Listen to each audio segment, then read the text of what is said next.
So I'm here to share my journey from Arizona to working in national news and politics here in the nation's capital. But before I start rambling about myself, I'd like to get to know all of you a little bit better. How many for you is it your first time in Washington, D.C.? Welcome, kind of a lot of you. And where are you from? Any West Coasters? Yay. Not that many. What about New Yorkers? Woo! Yay. Anyone from the South? Woo! Nice. And are there any DC locals here? A few. You know, my 2-year anniversary in DC is going to happen at the end of April, and I noticed that DC is a very transient city. So I never really meet a lot of people that were born and raised here who stay here. It's a tough city, but it's a beautiful city, and there's so many opportunities out here if you look for them and if you work hard. So how many of you want to pursue a career in politics or news? Makes sense. How about just news? How about fake news? Just kidding. In politics?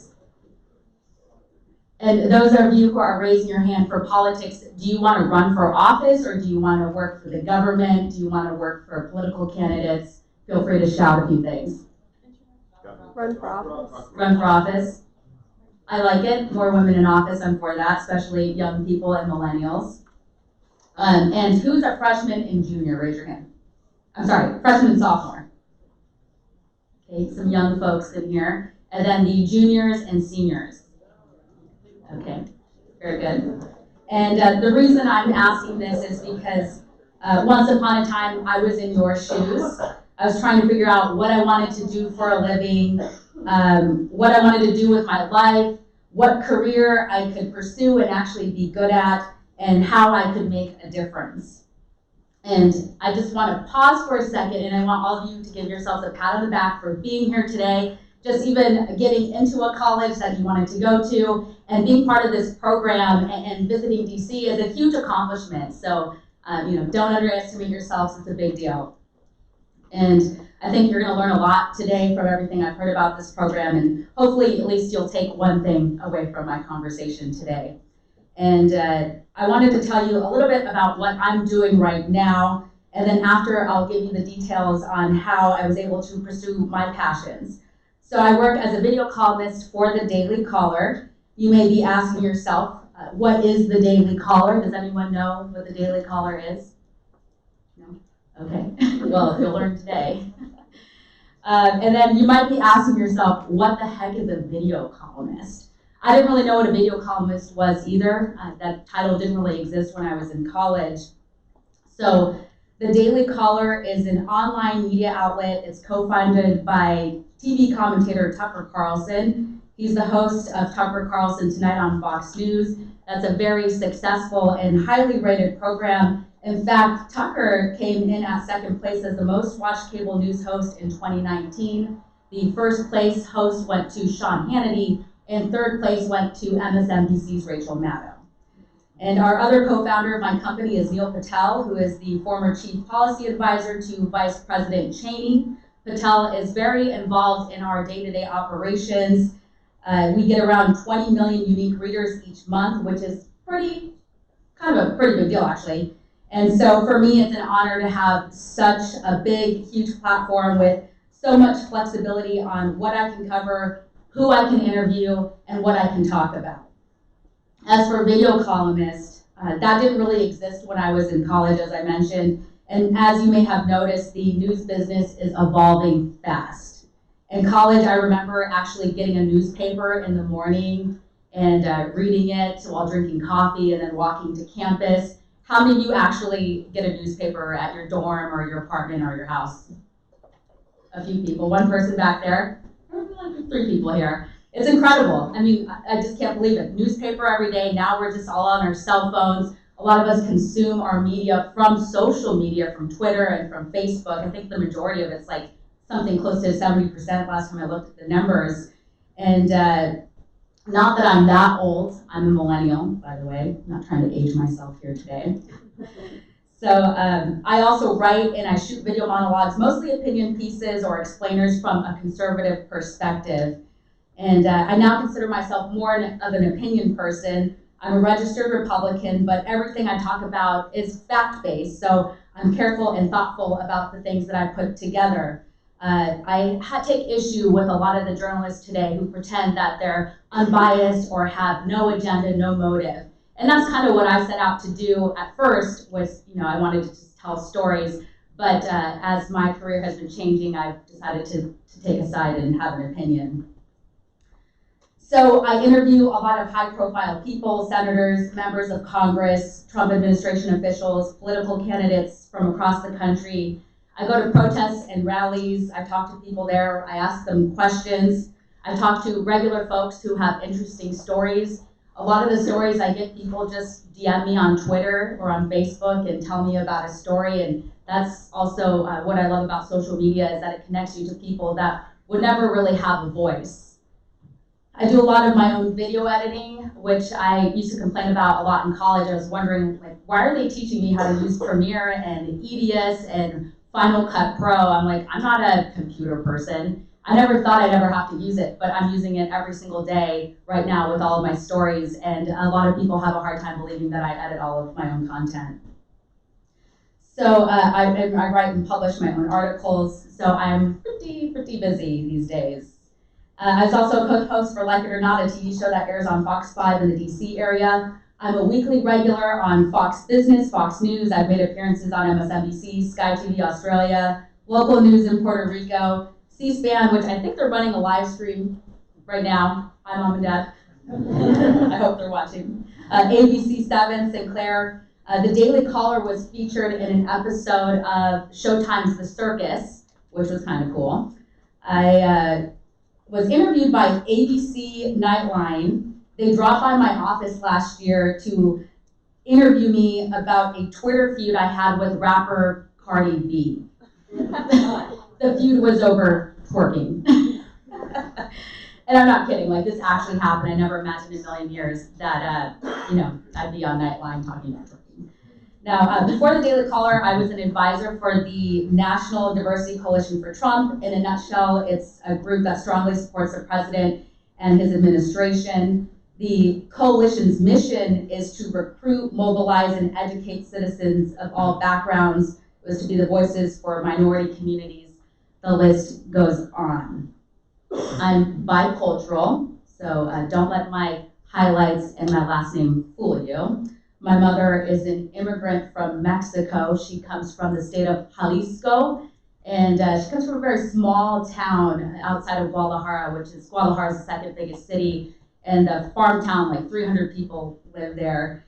And she came to the U.S. many years ago to come live the American dream. She did it the right way. She applied for citizenship, and it was history from then. My dad's side of the family is from Michigan, and I sí hablo español better than Beto O'Rourke.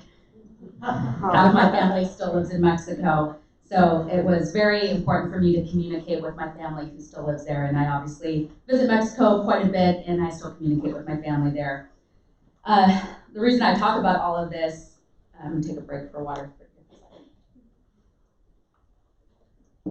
A lot of people ask me or suggest to me that maybe I came from privilege or that my parents must be well-connected.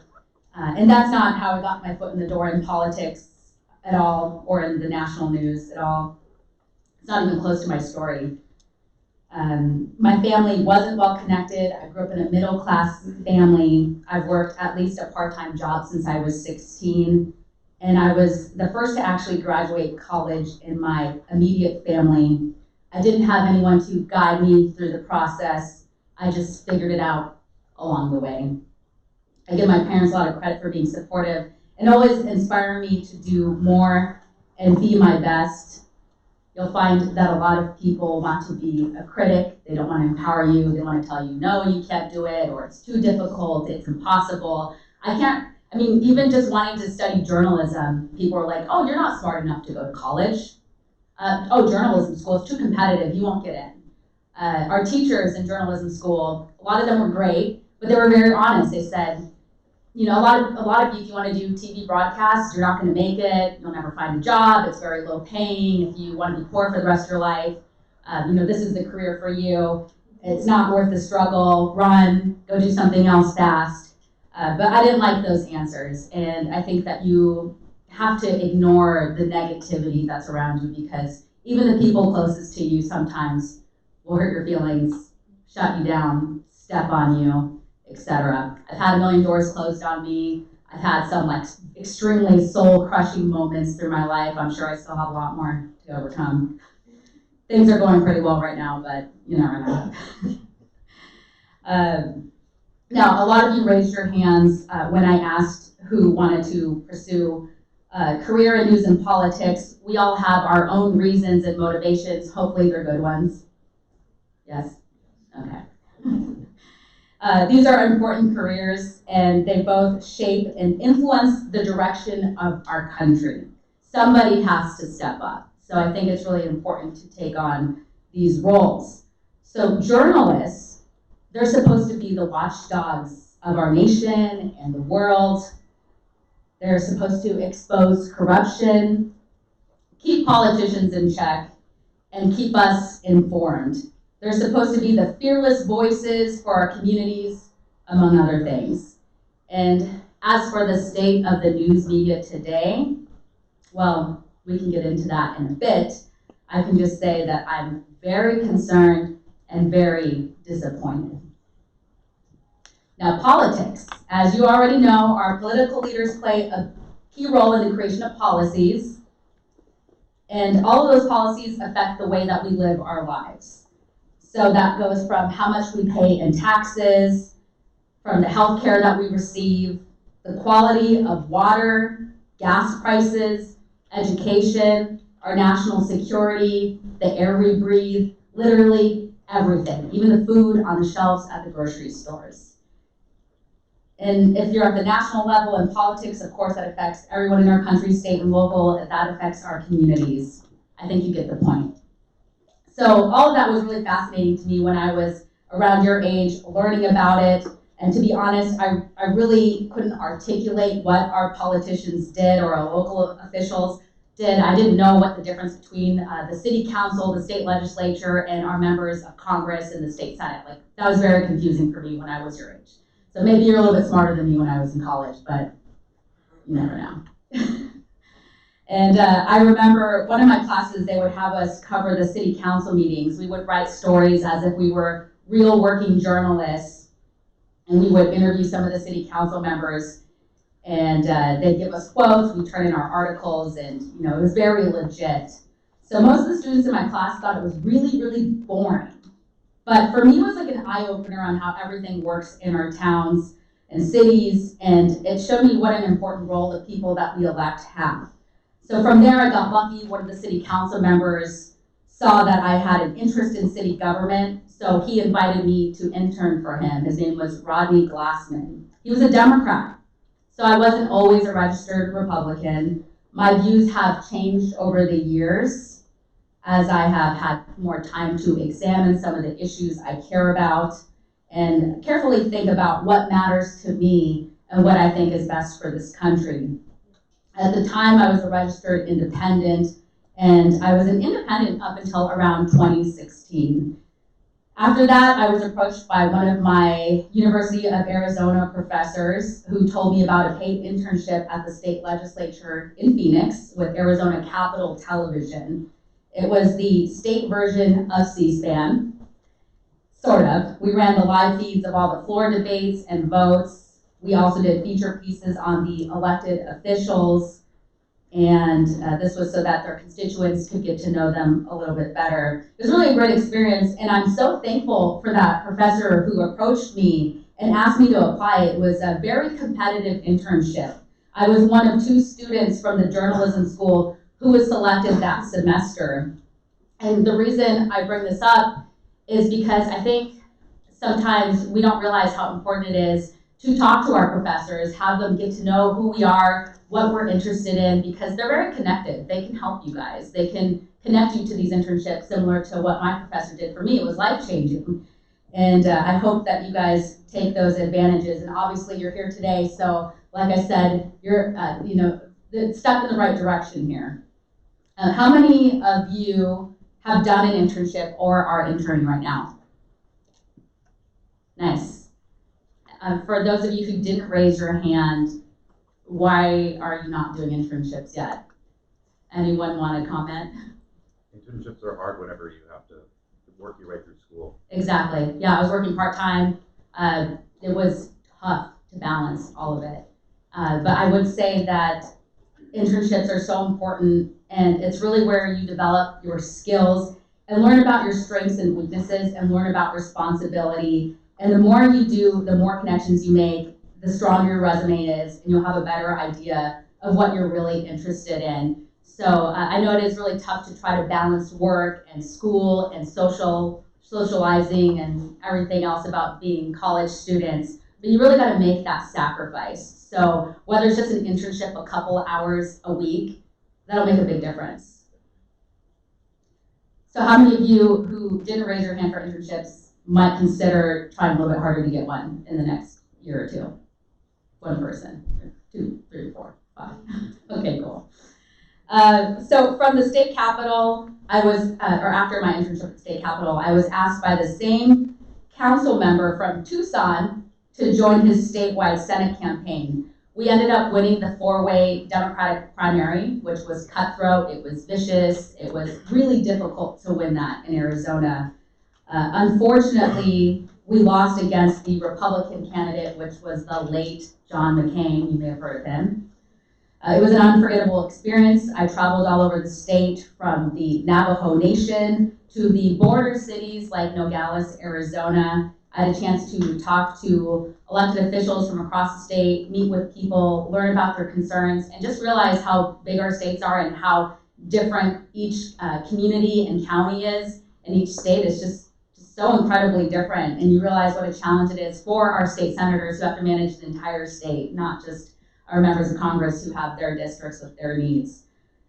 So my plans to go to Washington died with that failing campaign.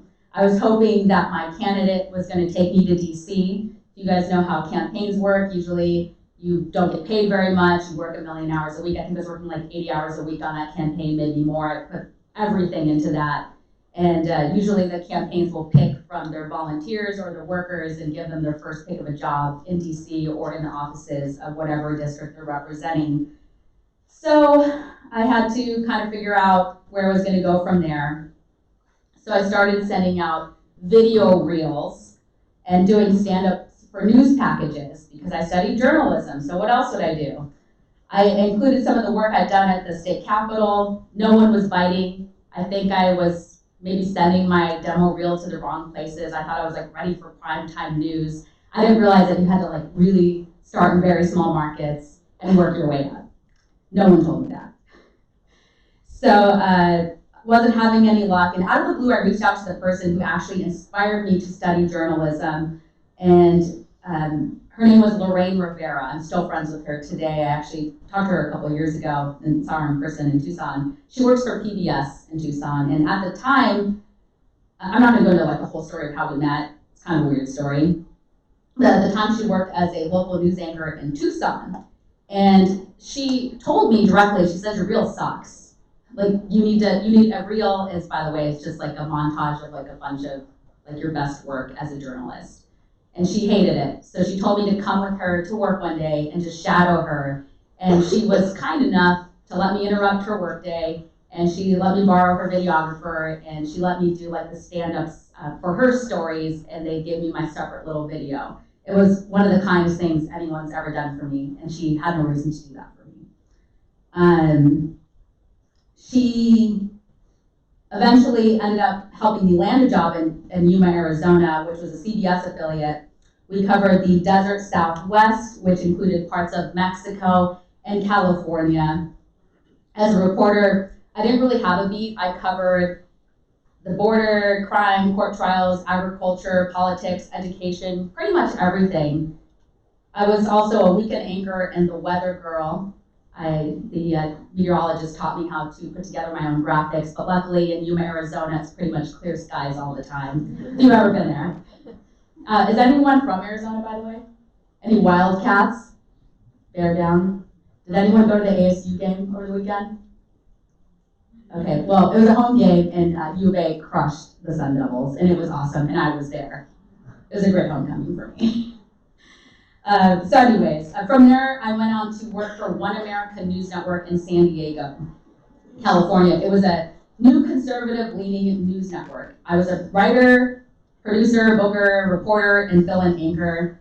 I was so busy, it was like, I didn't even have time to like go to use the bathroom. It was like hard to like eat. It was hard to like get a break in. Probably not very fair, but that's life.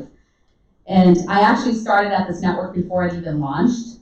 It was a huge decision to leave the CBS affiliate. It was pretty risky. I remember having a conversation with my parents. It's always good to bounce ideas and things that you want to do in the future with the people that you love. My dad's like, that's really risky. Why would you leave CBS to go work for some network no one's ever heard of? That's crazy. My mom's like, you should do it. Go to San Diego, national news, that's what you want to do. So this was like a big back and forth. So I just had to roll the dice. And how did I even find out about this network that wasn't on air yet?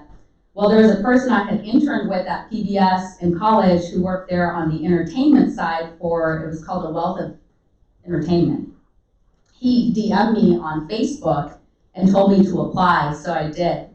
Which brings me to relationships and how you treat people. I think that all really matters. The world works in mysterious ways.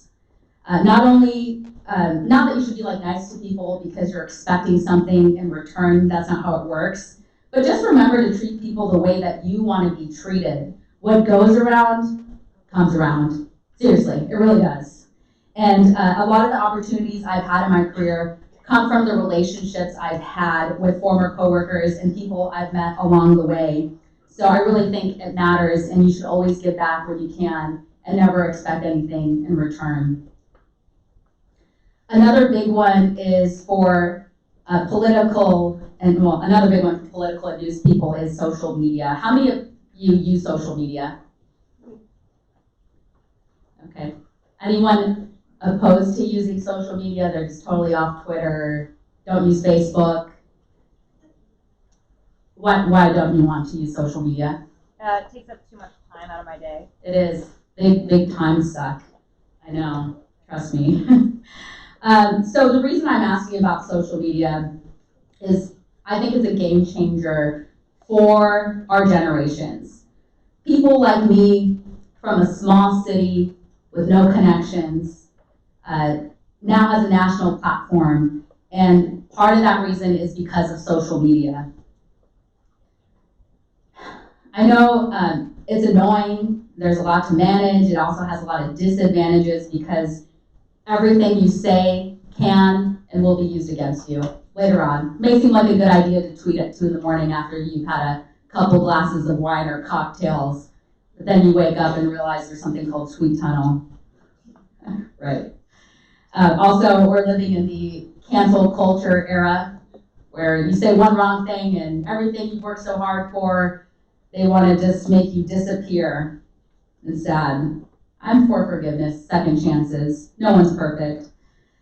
Social media is how I got connected with the Trump Diversity Coalition. They noticed a lot of the video clips I was posting, some of the things I was saying. So that's how I got connected with them. It's obviously how I got connected with One America News Network, with my former friend intern who I hadn't talked to in a long time. He was watching my work on Facebook. So people are watching you, and we can all help each other.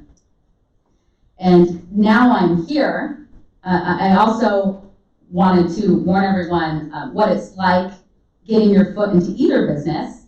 As I was told in college, little pay, no pay, a lot of free internship, well, not free, but like working for free in internships, very long hours, major sacrifices. I told you about the soul-crushing moments. I have so many sad stories, but I'm not going to tell you today. It's kind of weird. I'll save it for my first book. of like horror stories. There are so many talented and intelligent people in the political and news business world. I think what really sets people apart is work ethic and your character. A college degree is great if you can afford to get one, which all of you are here, you're in college, so you either took out some huge student loans or you have some nice parents that set aside a little cash for you guys to go to school. My parents helped me a little bit, but I had to take out student loans. It's rough. So depending on your profession, of course, well, I guess I always tell people this too. I don't think college is like necessary to be successful in life, and you'll hear a lot of stories of people who've done well, but like college is great if you can go to college. So I say stay in school, get your degree, but know that that's not going to guarantee success for you. If you're a brain surgeon, I think you probably do need to finish medical school, by the way. As for my politics going from, wait, quick question, time-wise? We've got 20 minutes and maybe Q&A. Oh, Q&A, okay. Well, let me just read this really quickly and then I'll go to Q&A. As for my politics, going from supporting Democrats to Republicans, I don't want to get too political on you guys. I'm respectful of other people's opinions. I think it's important to hear other views. And I think it's good to have people challenge you. It's okay to be uncomfortable. I love America. I deeply care about our country. I believe that we live in the greatest, freest nation in the world. I hope to help and preserve what makes our country great for future generations to come. I stand for the national anthem and our flag. I believe the U.S. Constitution is the greatest document ever written. It remains relevant now and in the future. I'm pro-Second Amendment. I value free speech. I'm against the effort to fundamentally transform America. I think democratic socialism, which is what our favorite Congresswoman Alexandria Ocasio-Cortez promotes, is dangerous and it's misleading. I'm for law and order. And I supported Donald Trump in 2016 because of his focus on putting America first. His focus on that really resonated with me. Not that I'm for America alone, but what Trump was talking about was fairness when it came to trade deals and tariffs and defense spending from NATO countries. I think that they all need to pay their fair share. I think we need to tackle the illegal immigration crisis in this country. I don't think our country will survive with open borders. And I say this as the daughter of an immigrant from Mexico. I don't think that our immigration laws are racist. We need to take care of the people that already live here. Think about the homelessness crisis. It's unacceptable that there are third world like living conditions in states like California and other cities in our country. I think we can do better. Well, I will jump to Q&A. So who's first? Oh, there's a mic over there.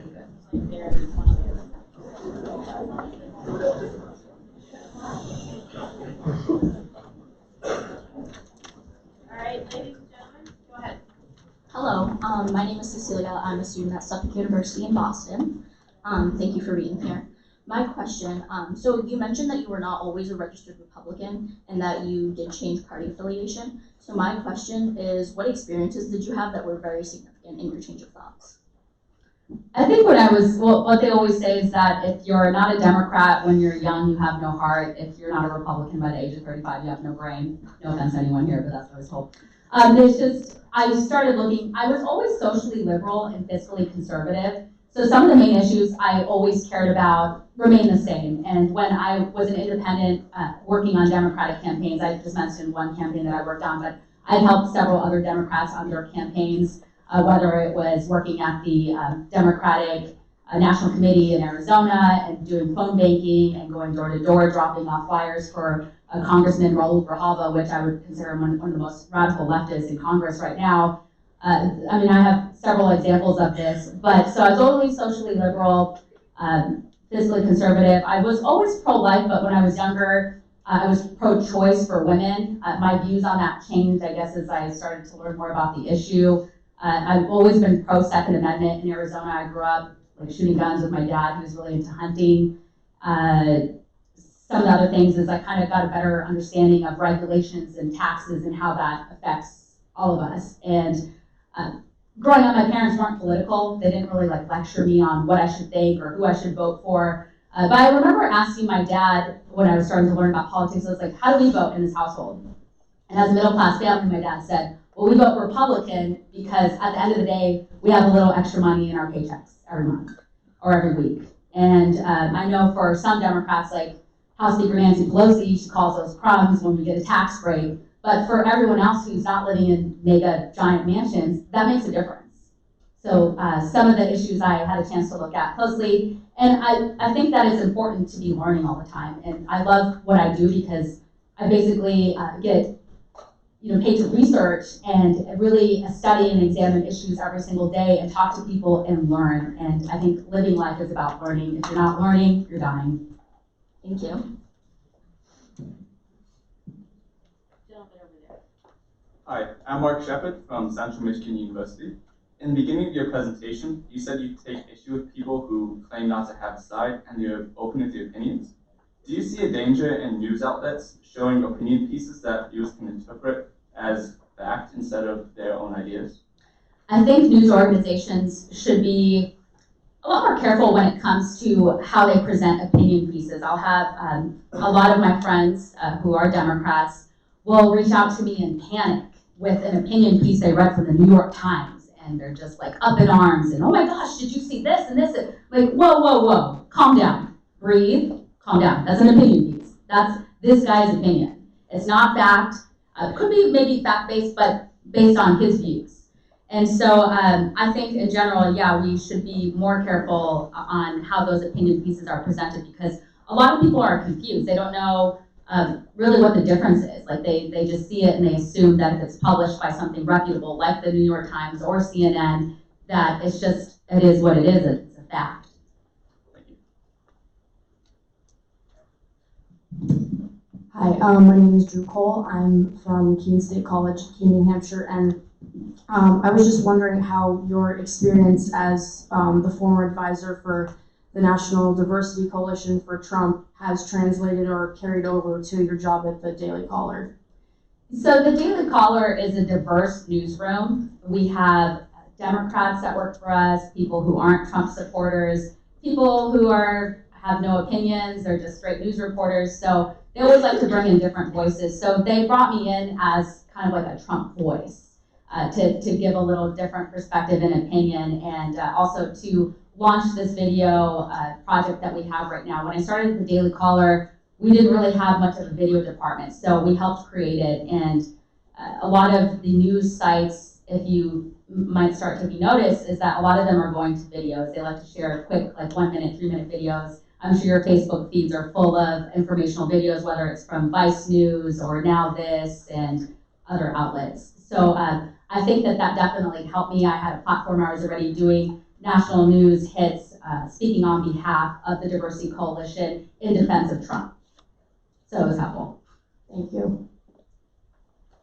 Hi, my name is Quinn Carruthers Moreno. I'm a graduate student at the Harvard Extension School. I was wondering if there's any internal pushback at the Daily Caller for what the Southern Poverty Law Center calls a white nationalist problem, or if there's any pushback on like your publishers who publish articles from white nationalists. Well, so there was a time where somebody was found out to be like a white supremacist or something, and they were fired immediately. We take racism and white supremacy very seriously. There are no white supremacists in our newsroom. If there's one to be found out, they will be terminated immediately. Our company's minority owned. Neil Patel, his family's from India. And as I mentioned, our newsroom is very diverse, people from all backgrounds, and it's just something that we don't tolerate. I think it's a smear from the left organizations who don't like what we're doing. They don't like that we have a different opinion, a different voice. Even though we're a 24-hour news publication and we do straight news, they don't like that we have a conservative opinion angle. They hate that. They hate that we give people a voice. And so I think I would never want to shut down or smear any other sites, and that's not something I would do. We know that the New York Times has had trouble with anti-Semitism, but that doesn't mean that everyone at the New York Times is for anti-Semitism or that they're anti-Semitic as a whole organization. Thank you. Hola, my name is Gabriela. I am from Suffolk University in Boston, and we have been reading these past few days about how identity shapes political views. And there was a data set that was in one of the readings, and it showed that college-educated women, as well as people who identify as Hispanic or have some minority identity tend to vote for the Democrat Party. And as a female and the daughter of a Mexican immigrant, I was just curious, how has your identities shaped your political views? Yeah, so we get that a lot. People ask me like, "Oh, your mom's from Mexico and you're a Trump supporter? Like, doesn't Trump want to send you back to Mexico and send your mom there? Or how would you support Republicans? They're racist." So the racism thing is kind of like the easy button for the left and Democrats to scare people into voting for them. And I remember even when I was in the campaign trail back when I was working for Democrats, that was like a buzz phrase back in the day. I never said it because I didn't think that Republicans were racist. But I remember people would like use that as part of their campaign speeches. They're like, "Oh, they're racist." I'm like, "Have you talked to them? Like, do you know if they're actually racist?" I think, they try to, compare illegal immigrants to legal immigrants. They try to blur the line there. And I think that, some people will say, "Oh, well, Trump's trying to keep brown people out." Like, illegal immigrants aren't all brown.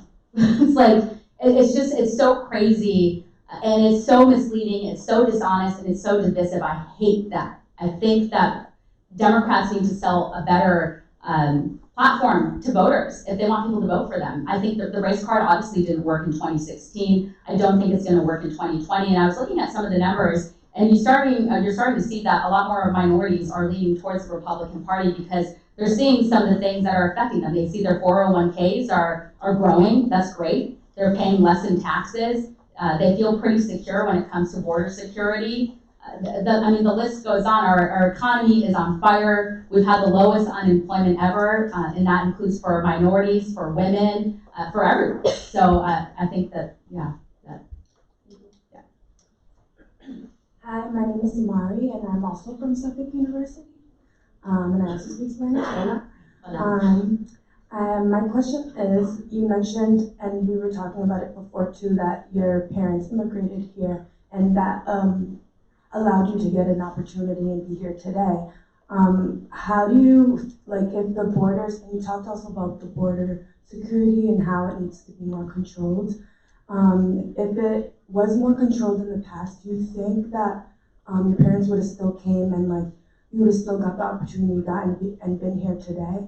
Because I'm an immigrant, I immigrated here myself, and I feel like I have such a privilege to be here and to be able to have this opportunity to get an education. So how do you feel about that?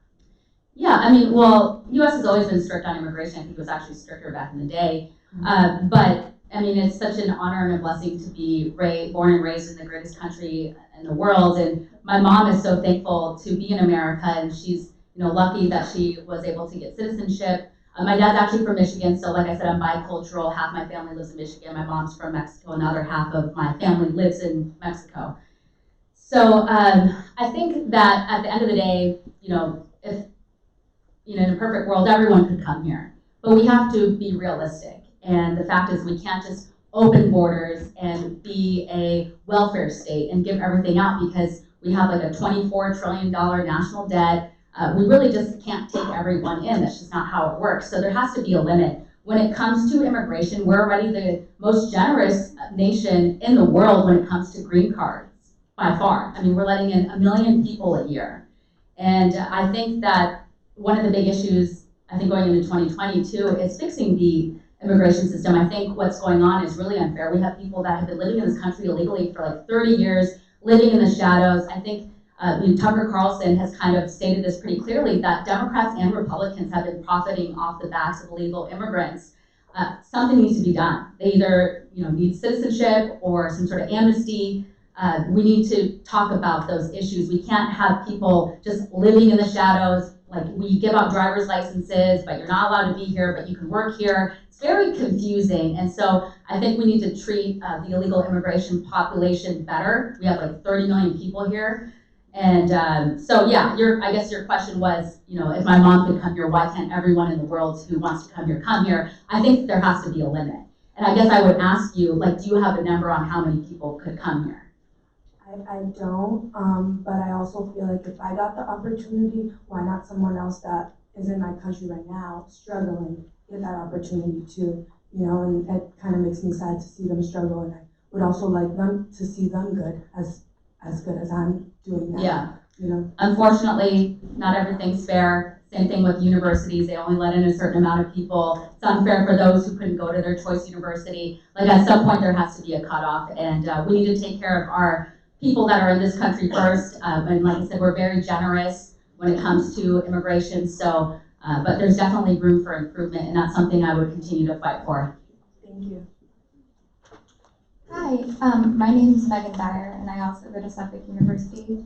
My question for you was, being a strong female Republican in this day and age, how do you feel about the lack of female representation within the Republican Party? Well, I think there's lack of representation in the Democratic Party too when it comes to women in government roles and politicians. I think that there's obviously an absence of women. We need more women involved. I'm not for like identity politics. I think that the person who's most qualified should get the role, but I think that there are a lot of women who are extremely qualified who maybe aren't getting out there and or maybe they want to raise a household, or it's tough. Politics is tough. This is draining. I'm 33 years old. You can Google it. I'm not hiding my age. I'm not married. I don't have kids. So it's a real sacrifice and it's a real grind to be in this business. Would I like to be a mom and raise a family? Yes, but I don't have time for that right now. And so I think it's something that women have to decide because, do you want to stay at home? Do you want to raise a family? Do you want to have kids? So I hope that more women are inspired to get involved, and I hope that we can have a better balance. We've seen, a lot more women coming forward, mostly Democratic women. We saw some of the wave of like young millennials like Congresswoman Ocasio-Cortez, and I do give her credit for being brave. A lot of people told her, despite how much I disagree with her, a lot of people told her, hey, it's not your turn, don't run, this is an impossible race. Well, she didn't take no for an answer, and she went out there and she did it. And so I think more women, whatever side you're on, get out there and go be a voice. Thank you. Hi, I'm Yasmina, also go to Suffolk University, and my question is framed around how did you narrow down what type of journalism you wanted to pursue, and how has politics influenced that throughout the years for you? For journalism, I thought I originally wanted to be like a general news reporter or like news reader, I guess. And then as I started studying journalism, broadcast journalism, I told you guys about that class I was taking that would invite us to the city council and they'd have us like write these fake stories. And that's what opened my eyes to politics and how important it was for our communities, our states, and for our country and for the world. So that's what helped me kind of figure out my way. And, things are always changing. I don't know what I'm going to be doing next year, or, well, I guess I know what I'm doing tomorrow. But, things are kind of changing. But I'm kind of like back and forth with politics and news. So would I ever run for office? Would I join a campaign? There's a lot of different things I might do, but it's kind of like in that same circle, and that's what interests me. I think I've always, like some people just want to take some sort of leadership role. I hate sitting back and letting everyone else do it. If you want it done right, you have to do it yourself. Thank you. Thanks. Hi, my name is Lexi Yipnis. I'm from Elon University, and I, similar to you, actually come from a bicultural family where my mother is Mexican and my father came from a white background from European descent. My question to you is, similarly, both of us have the luxury of hiding the fact that we have Mexican heritage when it seems convenient, because during the Trump administration, there's been a rise in intolerance in the Mexican American community, regardless of legal status. I was wondering how you respond to that intolerance, specifically of those who show they're Mexican, have legal status, but are discriminated against regardless. Well, I certainly think that there is discrimination in this country, and it comes from all sides. It's from Latinos to whites, it's from blacks to whites, whites to blacks, like it's just totally comes from all sides. So that, I don't want to downplay racism in America. Like there's obviously horrible racist people, there's very good people in this country as well. I think that we kind of focus a lot on these, individual stories. When you say, like, I have the luxury of hiding my identity. Not on purpose, Okay. but in the sense that if someone was to be intolerant of the Mexican American community, me and you might not face so much of the discrimination that they might face because we are not really look Mexican or part of that community. We don't see as much of that hate that they see. Yeah, I mean, rephrase your question again. I just want to make sure, I don't want to like discredit your, like, I want to hear this question again. I just wanted to know how you respond to the intolerance that that community faces, because I think that there's a tendency for us to identify with the Mexican community but not have to face as much of the discrimination that they do because we don't have the color.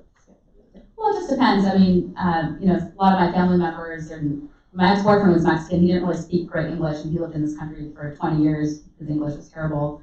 I don't think he was discriminated against, and you know, but he's light skinned, I guess, but he's Mexican. I don't know. I guess I think that there are intolerant people, and like we should definitely shut down racism. I haven't really experienced it, or maybe I have and just haven't noticed it. So it's something that, you know, we should all be aware of, and we should treat people equally. And yeah. Thank you. Hi, my name is Owen Westbrook. I'm from Central Michigan University, Fire Up Chips. I'm an economics and finance major, so I was particularly interested when you said you were physically conservative most of your life. And I would also say the Republicans, the more conservatives, would label themselves the fiscally responsible when it comes to the economy. This being said, every year of the Trump candidacy, the deficit has risen. And that also being said, the economy is doing amazing. But does this deficit rising affect your opinion of the president? Does it weigh in any at all in how you view him or how you view his policies when it comes to the economy? Yeah, when it comes to fiscal responsibility, it's something that I've been keeping an eye on. And somebody I interviewed recently is Senator Rand Paul. He's a fiscal hawk, if you will. He came out with the government waste book, and he just talks about how much our money, our taxpayer dollars, are being mismanaged and wasted on just like silly projects, the bridges to nowhere. It's an outrage. We need to get a better handle on this, and President Trump can't do it alone. We need our members of Congress, we need Republicans, and we need Democrats to participate. We can't keep just spending and spending away, because there's going to be serious consequences for future generations to come. And I'm glad that you're bringing it up, because a lot of young people don't talk about it.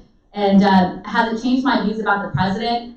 You know, I still support President Trump. I think that he has a better message when it comes to fiscal responsibility than some of the Democratic presidential candidates right now. We have some of the candidates that are talking about a government takeover of healthcare that would cost like $30 trillion. I mean, where is this money going to come from? Even Senator Elizabeth Warren couldn't explain how it would be paid for. So you have to kind of compare what your options are. And right now, I just don't see that the Democrats are taking fiscal responsibility seriously at all. Thank you. Thanks. This is our last question. Oh, okay. Sorry. Hi, my name is Mark Nealon, and I'm from Seton Hill University. And I kind of just have two follow-up questions to some of the things that you were talking about. You talked about the Democratic Party using certain trigger words such as racism and that's racist as a kind of cover-up to bring fear into voting for their party. But several times during your speech, you talked a lot about open borders, where necessarily no Democratic candidate, or very few of them, actually advocate for open borders. Instead, they advocate possibly for decriminalizing and making it a civil offense rather when you cross the border, which would essentially stop the mass jailing of these immigrants coming from different countries. And so I wanted to know exactly what you thought about that and the kind of double standard that comes there. And also how you felt about, earlier in your speech, you talked about your mother coming here the right way and doing everything correctly. Meanwhile, wait time for immigration has more than doubled in the time since 1991, so it's not necessarily the same process. And so I just wanted to get your thoughts on that. Yeah, well, we saw some of the Democratic presidential candidates all raise their hands for free healthcare for illegal immigrants. I think that is kind of an open invitation to, hey, come to this country. Not only will we roll out the red carpet for you, we're going to give you driver's licenses, we're going to give you free healthcare, we're going to give you this and that. So why wouldn't people come here? And then if you decriminalize it, crossing the border, then it's like a total open invite. So that's what I mean by open borders, is because if there is no punishment, no penalty, then that's not going to stop anyone from coming here. We saw the numbers go down when it came to apprehensions at the border after President Trump's administration implemented the stay in Mexico policy. The thing is, we have a lot of people coming in from South America and Honduras and El Salvador, everywhere. And, they think that they're going to go directly to the United States, and they want to, come in, get a little ticket that says come back to court and we'll hear your deportation hearing. They never go back. They end up just, being let off loose in the streets, and then we just never see or hear of them again. That's just not the right way to operate things. There needs to be a system here. So and I get that, asylum seekers, there's like different rules, but a lot of people are taking advantage of the asylum laws. They have internet, they have cell phones, they hear the news. There's attorneys on our side that are like helping them, find the loopholes and to get through all of this so that they can come here and get a pass. So we have people that are taking advantage of the asylum laws, which are actually hurting real asylum seekers, which is an outrage. There needs to be control on all of that. And your second question was, it's taken a lot longer. Yeah, I think we and my family, we've tried to get citizenship for some of our other family members. It's like the paperwork's been there for like 15 years. Unfortunately, no luck. So it's unfair. But at the end of the day, there has to be a limit. I was more pointing that towards the asylum seekers that are kind of forced to come here because they are fleeing like family threats, they're fleeing danger, violence, all that stuff. Well, Mexico's a great country, so why can't they stay there? My family lives there. They're being offered a great place to stay in Mexico, but they want to go to the U.S., and that's because America's a great country. You can come from nothing and build a business. You can really pursue any passion and any dream. Mexico, it's pretty difficult. There's huge wealth inequality, just like there is in this country. It is a lot harder to make your way in Mexico. But I will say, I'm really proud of my mom's sister, my tia Ana. She, on scholarship, was able to get herself through medical school and be one of the most influential doctors in Guadalajara. And my mom grew up poor on a farm, and no one ever imagined that my tia would become one of the most successful doctors in Mexico. Unfortunately, she passed away at a young age, but again, life's very unfair. Can you join me in thanking Stephanie?